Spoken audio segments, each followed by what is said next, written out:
Shalom, salam strong family, keluargaku, kekuatanku. Haleluya. Puji Tuhan, saya Haryani Run. Senang sekali kembali bertemu dengan Bapak Ibu Saudara yang terkasih dalam Tuhan. Hari ini kembali saya angkat satu topik atau satu tema yang sangat menarik yang perlu kita ketahui bersama, yaitu berbicara mengenai seks dalam sebuah pernikahan. Kenapa hal ini perlu kita ketahui? Supaya saudara dan saya menjadi orang yang berhikmat, kita tidak mudah ditipu, dibohongi, bahkan kita tidak menjadi serupa dengan orang-orang dunia. Nah, kalau hari ini kita bicara mengenai seks dalam pernikahan, saudara, bukan berarti saya ini pakar seks. Ya, bukan saudara. Tapi saya memang mempelajari dan mempraktekkan yang namanya nilai-nilai pernikahan, nilai-nilai kekudusan, komitmen dalam pernikahan, saudara. Karena waktu kita mengucapkan janji nikah, kita berkomitmen di hadapan Tuhan, hamba Tuhan, dan saudara seiman. Puji nama Tuhan, segala kemuliaan buat Tuhan. 25 tahun saya menikah dengan istri saya. Tidak pernah yang namanya terjadi persinahan dalam kehidupan rumah tangga kami. Dan itu memang gak mudah, saudara. Kami sangat menjaga, mempertahankan, saling menghormati satu sama lain. Hari ini kalau kita bicara mengenai seks dalam pernikahan Kristen, tentu saja yang sangat penting adalah apa yang kita bicarakan harus ada landasannya. Dan landasannya tentu saja firman Tuhan. Yang setuju katakan amin. Untuk itu, hari ini ada satu ayat emas yang akan menjadi pegangan kita bersama. Mari kita buka dalam Kolose 3 ayat yang kelima. Saya rindu kita baca sama-sama ayat emas ini supaya jadi berkat buat kita. Saudara bisa buka Kolose 3 ayat yang kelima. Yang sudah dapat boleh katakan amin. Haleluya. Puji Tuhan. Mari kita baca sama-sama. 3, 2, 1. Karena itu, matikanlah dalam dirimu segala sesuatu yang duniawi, amin. Yaitu percabulan, kenajisan, hawa nafsu, nafsu jahat, dan juga keserakahan, yang sama dengan penyembahan berhala. Haleluya. Firman Tuhan mengingatkan kita hari ini, jangan ada padamu 5 hal. Yang pertama, percabulan, kemudian kenajisan, kemudian hawa nafsu, nafsu jahat, dan keserakahan. 5 hal yang sudah kita baca tadi itu masuk dalam kategori dosa-dosa seksual, saudara, dalam sebuah pernikahan. Dan itu tidak boleh ada dalam kehidupan kita. Hari ini saya mau bilang bahwa dosa seks itu sangat berbahaya. Kenapa? Karena dosa seks itu dosa yang mirip sekali dengan yang namanya dosa narkoba, saudara. Kenapa? Karena ikatannya luar biasa. Waktu orang jatuh dalam dosa seks, ada rasa ketagihan, saudara, sakau, ingin berulang-ulang, saudara. Dan kemudian yang sangat berbahaya dari dosa seks itu adalah seseorang bisa yang namanya rusak gambar dirinya, saudara. Kenapa? Karena waktu seseorang kemudian jatuh dalam dosa seks, kemudian dia menyesal, dia bertobat, tapi kemudian dia jatuh lagi, dia menyesal lagi, dan itu terus berulang-ulang. Lama-lama gambar dirinya rusak, dan dia benci terhadap dirinya sendiri. Dan itu berbahaya. Saudara yang terkasih dalam Tuhan, 1 Korintus 6 ayat 18. Demikian firman-Nya berkata, jauhkanlah dirimu dari percabulan. Setiap dosa lain yang dilakukan manusia terjadi di luar dirinya. Nah, saudara ingat baik. Tetapi orang yang melakukan percabulan berdosa terhadap dirinya sendiri. Semua dosa yang dilakukan manusia itu terjadi di luar. Tetapi khusus dosa percabulan itu terjadi dalam dirinya sendiri. 1 Korintus 6 ayat 16 berkata, Waktu seorang pria kemudian dia melakukan perzinahan atau percabulan dengan seorang wanita, maka dia menjadi satu daging dengan wanita itu. Dan itu sangat berbahaya. Hari ini saya mau mengingatkan kepada setiap kita. Tidak ada seorang pun yang kebal terhadap dosa. Yang setuju katakan amin. Untuk itu jangan pernah main-main saudara dengan pernikahan saudara. Jangan pernah menajiskan pernikahanmu. Saudara yang terkasih dalam Tuhan. Tetapi sebagai seseorang yang memang tinggal di dunia ini, tentu saja kita tidak dapat menutup mata apa yang terjadi di sekitar kita. Buat orang dunia, berbicara mengenai dosa seks, percabulan, kenajisan, itu sesuatu yang manusiawi, sesuatu yang biasa. Kenapa?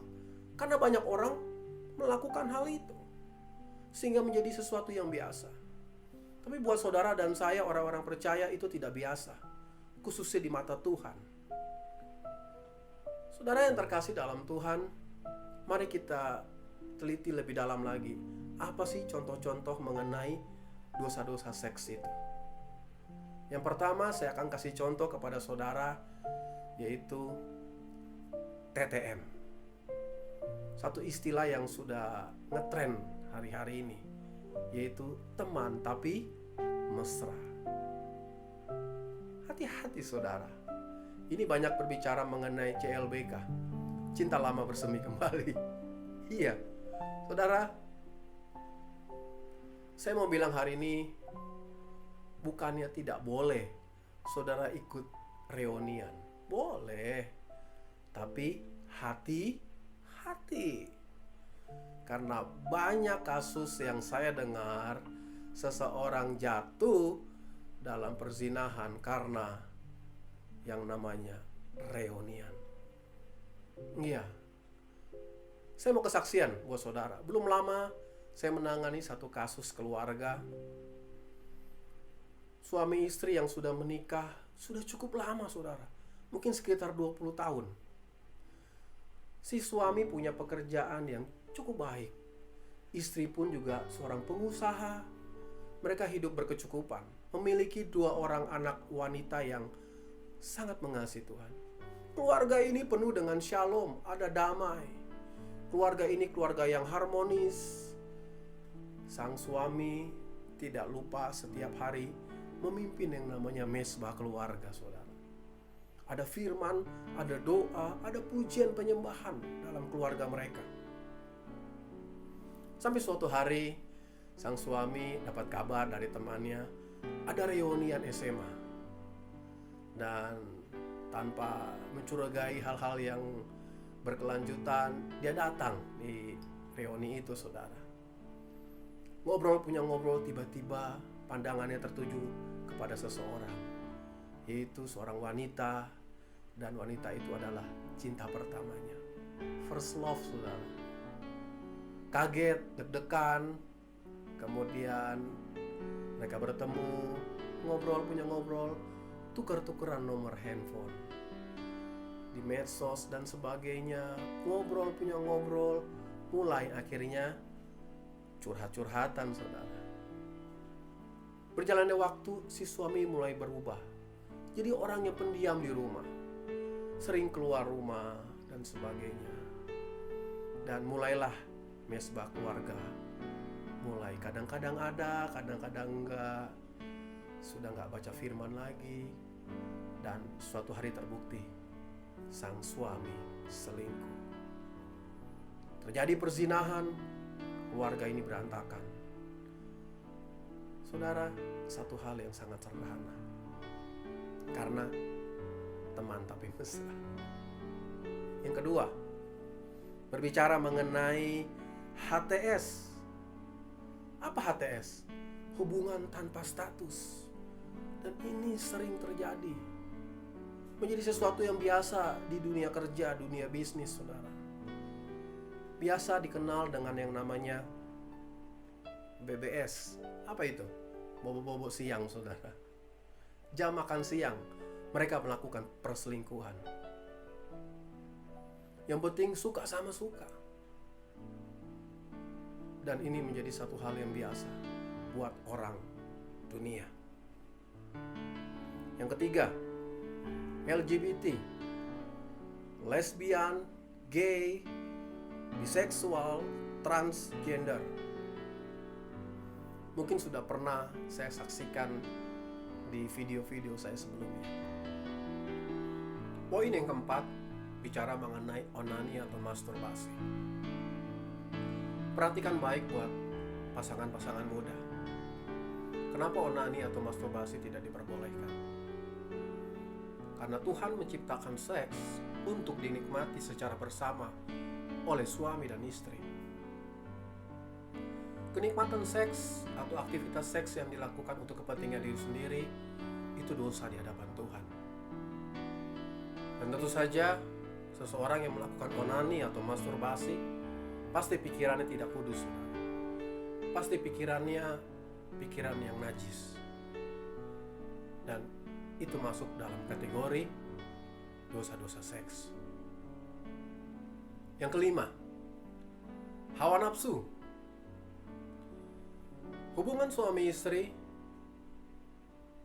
diciptakan Tuhan itu sesuatu yang kudus, bukan sesuatu yang najis.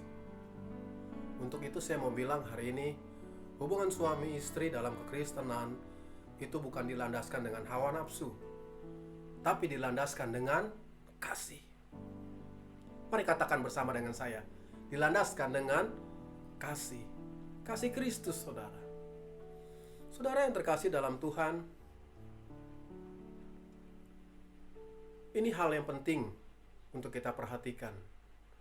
Bahwa pikiran kita ini harus kudus, saudara. Ya. Tidak ada satu jaminan waktu seorang suami istri, sepasang suami istri melakukan hubungan seks, salah satu pasangan sedang memikirkan orang lain. Untuk itu, hari ini saya mau berikan saran buat saudara. Sebelum kita melakukan hubungan suami istri, kita harus doa dulu di hadapan Tuhan. Iya, supaya pikiran ini dikuduskan, supaya dilandaskan oleh kasih Kristus. Saya dikagetkan dengan satu peristiwa, yaitu terjadi atas murid kami, saudara. Suatu hari saya ditelepon sepasang suami istri, pasangan muda baru menikah, dulu murid kami. Kemudian mereka minta ketemu, saudara. Saya dan istri kemudian bertemu dengan mereka konseling, dan si istri kemudian nangis-nangis, dan dia bilang begini, "Bapak Ibu, saya sakit hati dengan suami saya." "Oh, kenapa?" istri saya tanya. Dan dia jawab begini, "Suami saya kebangetan, Pak. Suami saya kebangetan, Bu. Waktu kami lagi melakukan hubungan suami istri, kemudian waktu suami saya mau klimaks, saudara, dia sebut satu nama dan itu bukan nama saya." Wow, saudara. Hati-hati.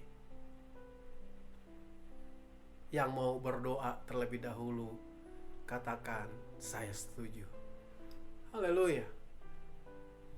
Puji nama Tuhan. Kemudian yang keenam, berbicara nafsu jahat. Tentu saja ini berbicara sesuatu yang lahir dari dunia. Saudara, kembali, Allah menciptakan seks itu sesuatu yang kudus, sesuatu yang dipersembahkan buat kemuliaan nama Tuhan. Jangan pernah kemudian kita mencontoh segala sesuatu yang lahir dari dunia, segala sesuatu yang lahir dari bawah. Saudara, ada satu pertanyaan yang sering ditanyakan kepada saya, saudara. "Pak, kami kan sudah menikah. Boleh nggak dalam pernikahan kami kemudian kami sama-sama suami istri menonton film, blue film, saudara?" Tentu saja jawabannya adalah tidak. Tidak boleh. Kenapa tidak boleh? Karena saya mau bilang, Blue Film itu diciptakan itu dari spirit kenajisan, saudara. Mengajarkan kepada seseorang bahwa hubungan suami istri itu boleh dilakukan tanpa harus menikah dulu, saudara. Dan tentu saja spiritnya kenajisan. Jadi jawabannya tidak boleh. Yang setuju katakan amin. Puji Tuhan, Tuhan itu baik buat setiap kita. Ada 5 hal yang sudah kita pelajari mengenai contoh-contoh dosa seks dalam sebuah pernikahan.